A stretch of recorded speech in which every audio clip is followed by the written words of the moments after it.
For those who sought it, there was a bevy of opportunity in Bangor today. The Bangor Career Center hosted its June career fair to help prospective employees discover some local employers. The staff gathered 12 employers who set up booths, offering the chance to learn more about businesses. Staff advised that it's best to come to career fairs prepared. Come in just as if you were going to a job interview. Come dressed ready for an interview, because some of them do interviews right on the spot.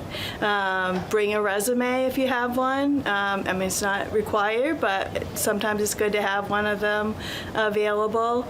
We can help you right here in the Career Center create a resume if you need one. And just have questions ready for the employer.